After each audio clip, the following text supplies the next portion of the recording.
Welcome to the webinar, Accessibility is for Everyone, Why Ease of Use in Products and Packaging Matters for Brands. My name is Beth Ezell, and I'll be your moderator for today's discussion.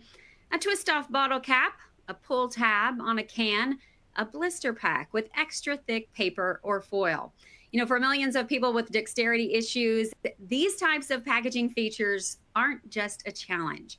They're an obstacle to accessing products they need, and they may even be a source of pain and discomfort. Now, nearly 60 million people in the U.S. have arthritis today, and many struggle with various forms of packaging. Even for those who don't have arthritis or a specific dexterity issue, hard to open packaging can still result in just frustration, like trying to find scissors or a knife to open something. And at worst, cuts, scratches, or even pain.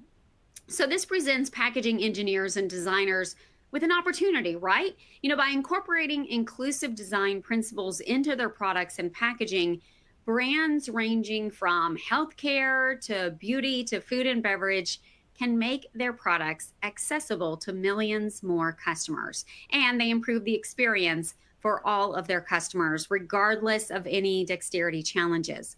So in the process, they'll build consumer preference and brand loyalty. In fact, according to recent research, 52% of general consumers said they would switch brands for easier to use products. That was 52%.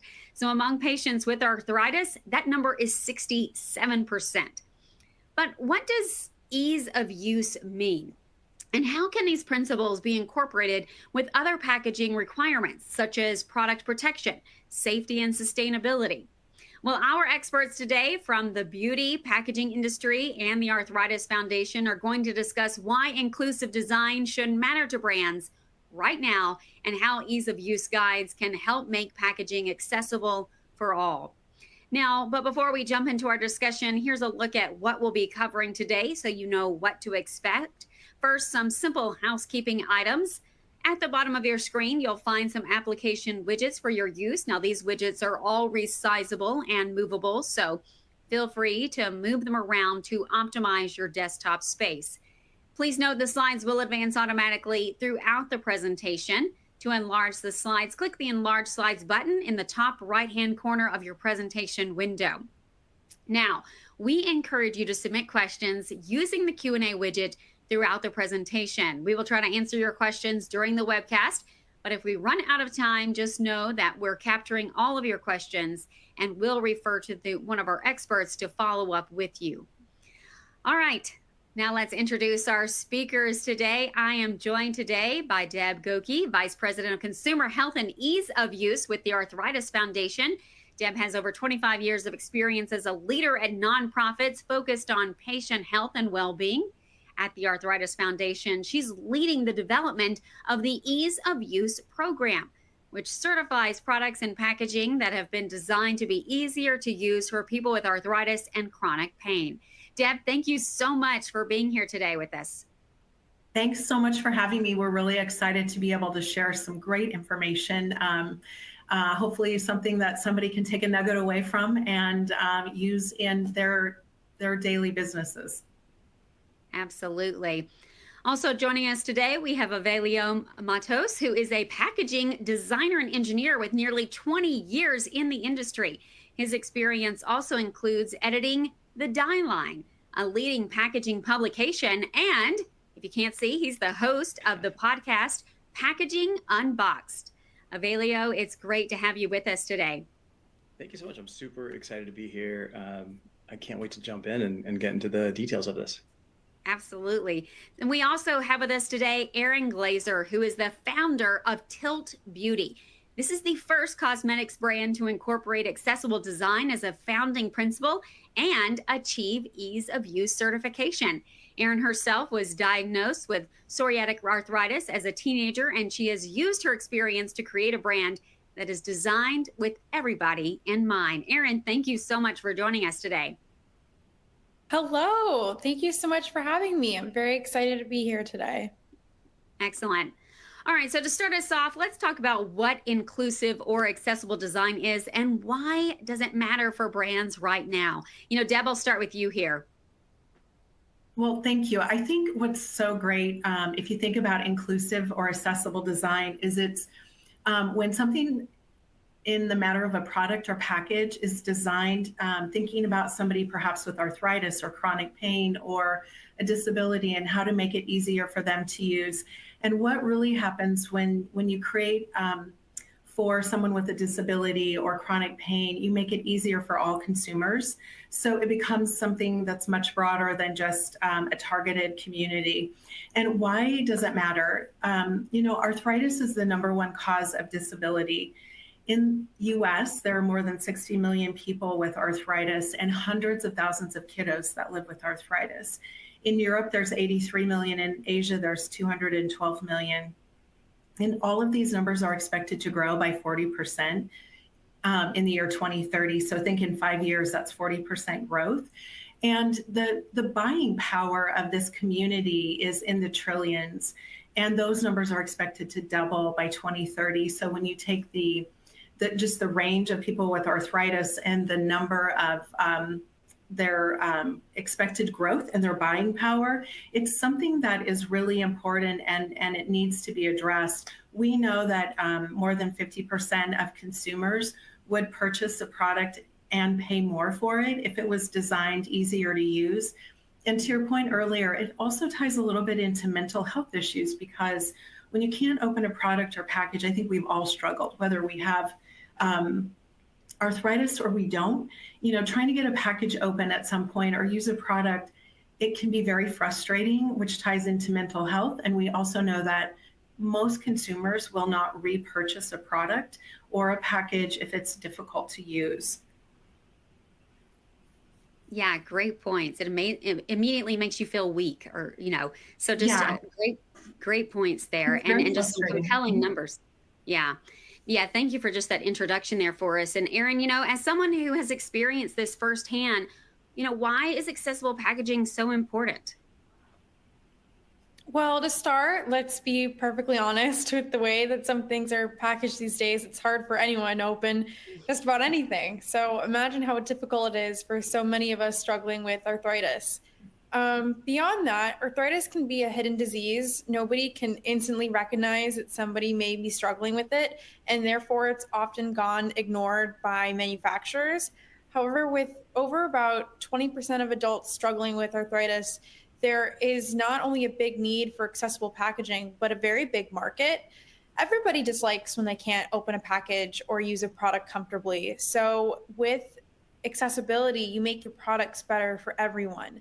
It's such a huge opportunity for brands and products that can both be accessible and cool. And these two concepts are not mutually exclusive. Yeah, great point there, Aerin. And so let's sort of stick with this train of thought. What are some of the biggest issues with packaging? Evelio, we'll start with you here. Yeah, just to reiterate something that Deb mentioned, is that once a customer buys that product that is easy to open and easy to use, they're less likely to change to something else. And as an example, working with a brand that was doing juice in a jar with a lid, they had a rubber liner on the inside of this lid. And even the brand was like, once we changed that lid, we couldn't even open it.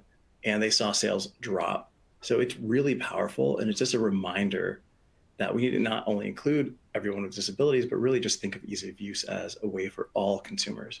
So some of those problematic designs, some of the issues with some of those designs are like the jars with the rubberized, coating, different ways, like for cosmetics, we might have items that are a little bit too small and a little bit too tough to manipulate. So there's a lot of opportunity there for designers. Yeah, absolutely. And makes a lot of sense, And Aerin, I'm interested to get your perspective here. Getting started for the day, feeling like my best self would really create a lot of positive momentum for me. However, gripping small items, like Evelio said, like for me, for a mascara or lip pencils as an example, were a real source of frustration for me. It felt like not only a physical setback, but a mental one too. And even just opening boxes could really slow me down.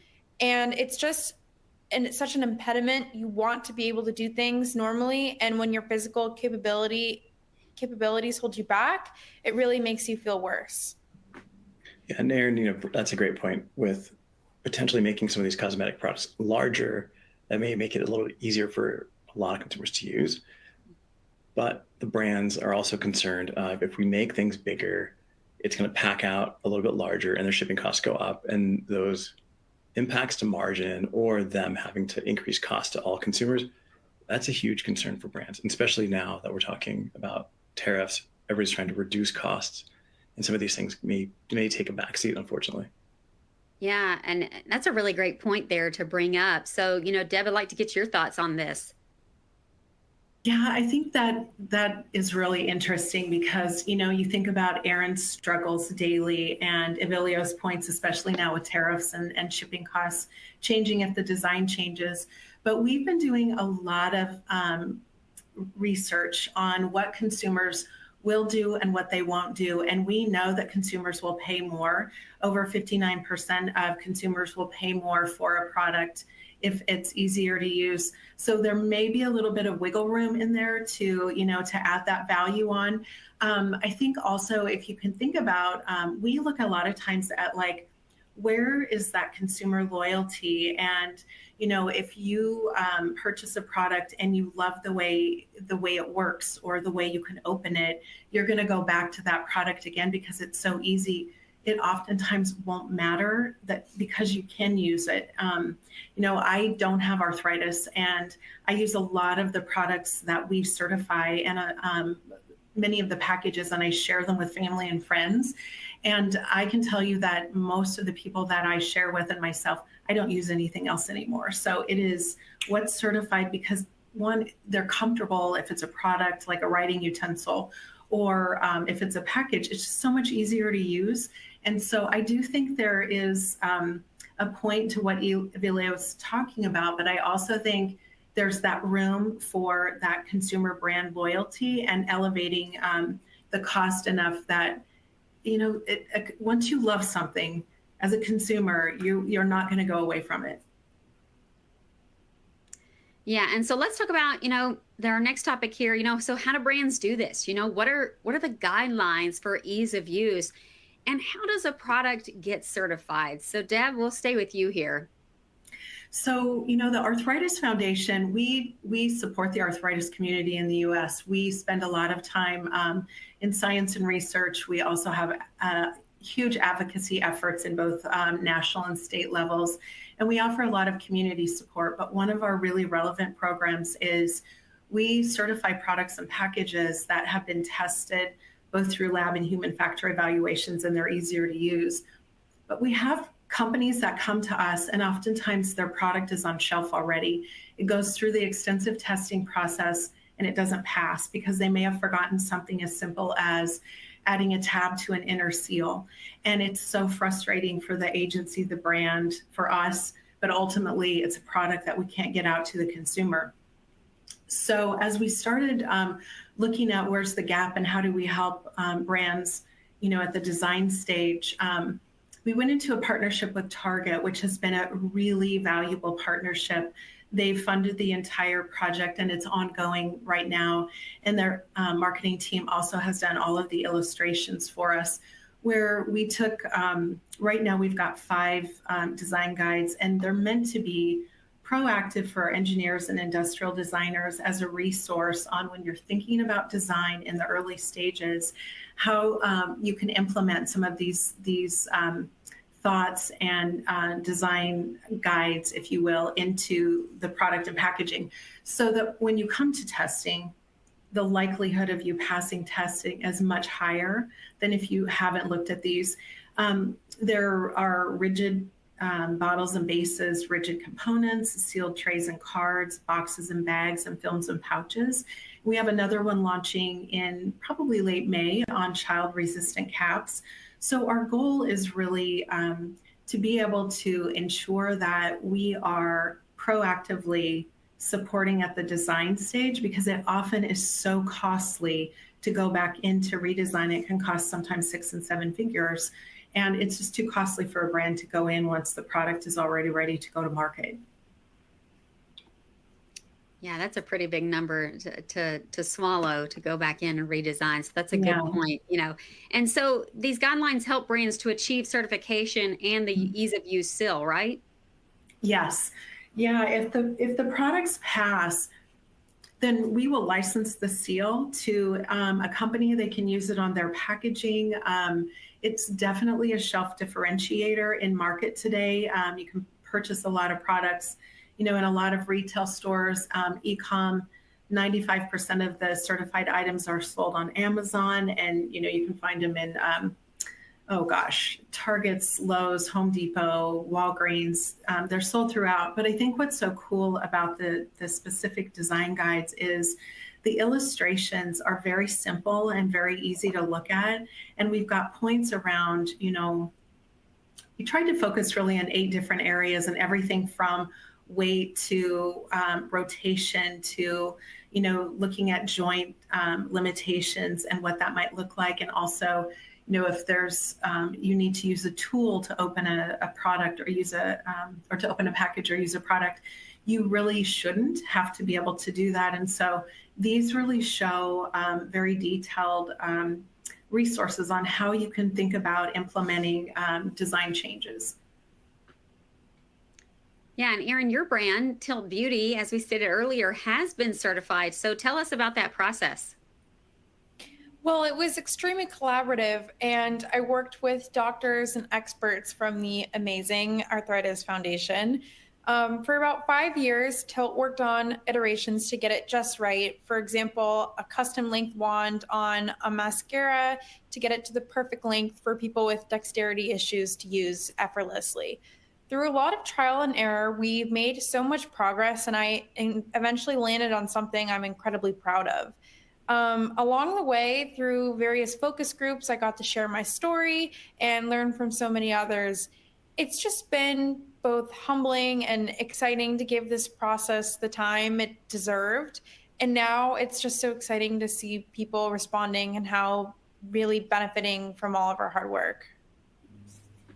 Yeah, absolutely. And just congratulations for that. Evelio, how are you seeing brands work with these design guides? One of the big, I don't know, I guess you'd call it like the catchphrase, like the tag that goes with this process is that you can't design for them without them. And that just means like you can't design for a specific population or a specific group in your community without actually incorporating them into the process.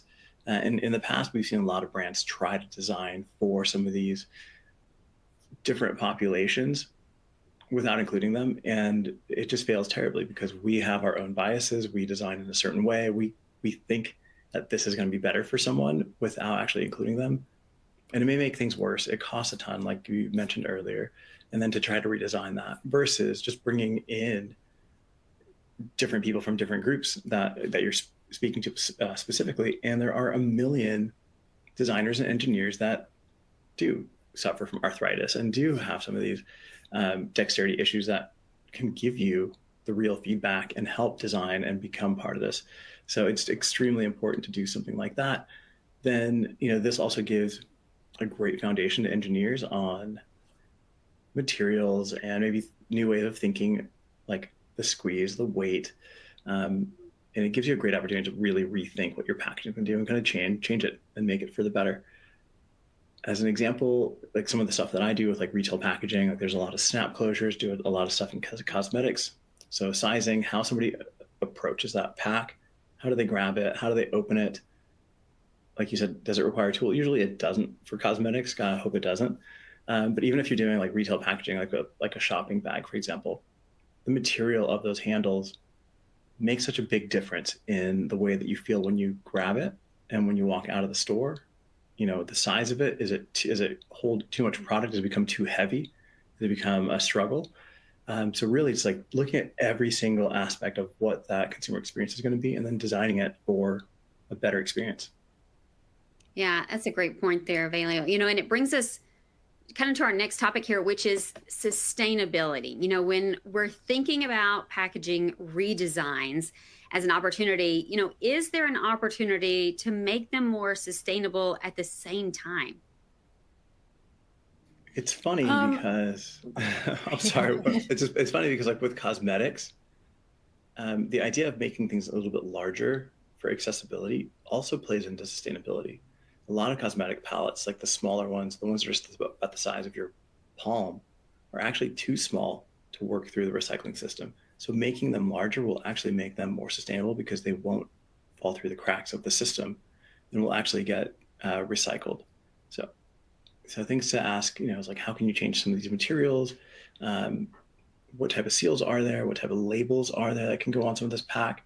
What are the different parts? Like, I think you can go through every single aspect of those and engineer for sustainability and accessibility, whether it's monomaterial solutions or packaging that comes apart and then can be separated and recycled independently.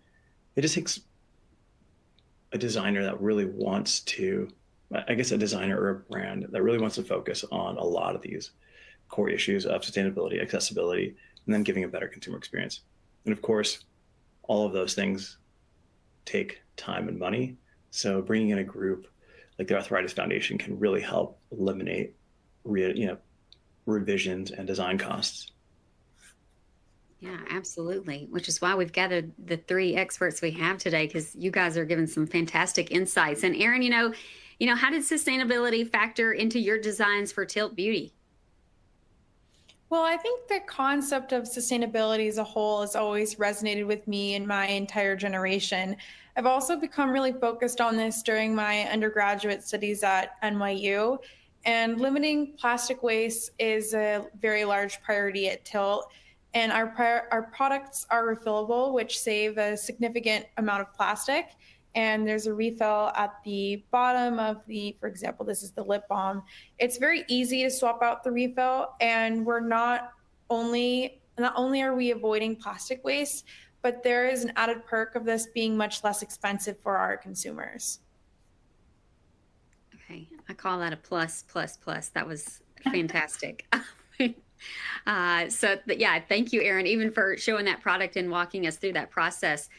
So let's turn to our last topic, which is the long-term benefits of designing for accessibility. So Deb, I'll start with you here. What are the lasting benefits for brands here? I think one of the really important long-term benefits is the opportunity to be able to build that consumer loyalty. And, that's what everybody wants, right? You want to get your products into consumers' hands. And when you design something that is inclusive or accessible for everyone, you focus on this small population, but you make it for everyone. It really does have the opportunity to build that consumer loyalty. I think that is extremely important when you also think about the growing population that I spoke about earlier, and there's the buying power of just those 3 continents in U.S. today for ages 45 to 60 is 8.5 trillion, and it's 2.3 trillion in U.S. It's 8.5 in the U.S. I'm sorry, and 2.3 in Asia, and 2.3 in the UK. Those numbers are also expected to double by 2030. So again, you go back to this audience of people that really need to be addressed. And when you go back to that specific audience of people with arthritis and the #1 cause of disability, you are really designing for everyone. And I think to Evelio's point earlier, when you bring in that community of, the patients to be part of it, it really does align, and it gives you a stronger case to be able to design for that community and build that brand loyalty. Yeah, Deb, great points there. Evelio, what are your thoughts here? I completely agree, but I think at the moment, like the meme of the day is Talenti. I'm not sure if you're familiar with Talenti gelato. Yeah. They are yeah. everywhere, Yeah. all over the place, because they're known to be a really difficult to open container. So now if you go through TikTok or Instagram or any of these social media apps, you're seeing people with a Talenti jar having taken a knife and cut through the top of the lid. And it's kind of rage baiting, where people are looking at it going, that's not how you open an ice cream jar. But these things are so hard to open that they've become a joke. And that's not where you want to be as a brand, right? And that's an obvious issue that needs to be corrected And I think at this point, now that it's been elevated to a meme, I think the brand would probably do something. But if you type in Talenti hard to open, you're going to see hundreds of thousands of comments on Google, everywhere. So I think being able to make that change for ease of use is huge. It gives you a great opportunity for social. Obviously, if you're on the flip side of that, it gives you a terrible opportunity for social media and creating that meme. Nobody wants to be that meme. But it's also about increased sales. Just thinking of the number of people that maybe are not buying a specific product because it is difficult to open as much as they would like to, they're going with another product that's easier. So getting that new attention, getting that new customer to come in is a huge opportunity. And then it's the right thing to do. Like, we want to make sure that everyone can access a product. So thinking through, how is the packaging we're designing not just creating a great user experience, but how is the packaging we've designed alienating a specific group of people, and then considering those potential customers and potential sales. Yeah, I do not want to have to struggle to get to my ice cream. But I have never thought about I have never thought about that. They are very hard to open. And again, I thought it was just me. So so the things you learn. So just great points there. And Aerin, I want to get your thoughts here too. Yeah, I don't want Tilt to be the only brand that does this. Like Deb said, this matters for people's mental health and feeling good about yourself. A disability advocate we work with named Maya Moore wrote an article in our booklet, a fantastic article, and she talked about how occupational therapy teaches you the basics like getting dressed or brushing your teeth, but what it does not teach you are things like how to put on makeup, which seem less important but are actually crucial to helping you feel good. It's really important to provide people with the tools to do that, no matter their age or capabilities. And accessibility makes a real difference in people's day-to-day lives, and we all have a huge opportunity to support that. Ultimately, this market extends to way beyond the arthritis community alone, and there's no barrier to entry for our consumers. Absolutely, Aerin, and thank you for that call to action for other brands to follow the suit of Tilt Beauty. As that's a wonderful note for us to end on, and I'd like to thank you, all three of you, for these great insights today. And now is time for us to respond to some questions, from our listeners. So if you have a question, a reminder to use that Q&A widget. You can go ahead and submit your question. But I'm going to jump into our first one here, and it says, does the Arthritis Foundation get involved in redesigns for ease of use beyond the design guide? So Deb, probably best to pass that one over to you.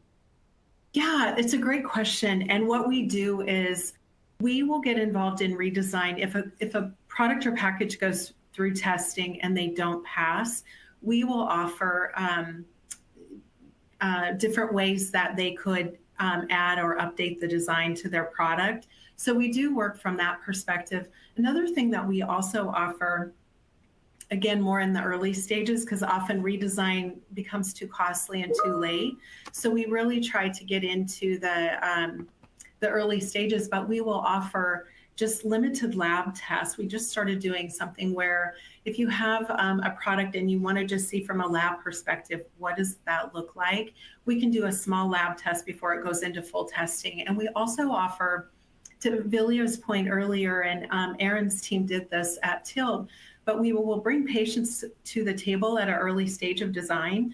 So, if you are in an early stage and you really are thinking, oh, we want to be able to bring, someone with arthritis, perhaps someone with a different type of chronic illness or disability, we will be able to bring those patients to the table earlier on to give you that guidance up front or to test the product and see. So that's really our goal, is not only the design guides, but from a lab and a human factor perspective to be able to bring that support early on. And then we will work with redesign too. But again, it's so costly to go back into redesign that we want to be as proactive as possible and help a lot of these companies on their design situations. Yeah, that's great information to know about the whole test lab situation. So thank you for sharing that. Our next question here, and Aerin, this is definitely one for you. It says, what was your starting point with Tilt, and how do you recommend brands get started with new designs? Our starting point at Tilt was actually my own experience with products that were difficult to use, but I think my recommendation would be for companies to recognize accessibility being as vital to consumer acquisition and retention. Doing some research or reaching out to the Arthritis Foundation to identify the need in the market is a really important starting place. Through the Arthritis Foundation, there's an amazing community of experts, doctors, focus groups, and people who can share their challenges. And companies should use these resources to figure out which product to start with and shouldn't be afraid to dig in and ask for feedback. Again, there's a lot of market opportunity here, and companies just need to be a bit proactive in looking for it. Yeah, great advice there for everyone. So thank you for taking that question on for us. Okay, I want to slip another question in here. It says, are there customer groups or forums where brands can get feedback? Evelio, we'll pass this one to you. Yeah, I mean, there's a ton of different types of customers who can provide feedback. There's a lot of different forums. You've got social media, which is a great opportunity for brands to really connect with that specific consumer. But before you do that, just make sure that you've identified what your goals are, because there's so many different opportunities to support. If we just look at, a gelato jar, is it the size of it? Is it the texture? There's so many different things that you can really narrow down on and fix throughout the process or improve. How does it help people with different types of chronic pain? How will it make it easier for everyone to use? And then getting feedback. So as you're going through the iterative design process, bringing in the different groups to test at different stages, and it never has to be perfect. And I think that's kind of one of the things that brands get hung up on is like, this prototype isn't 100%.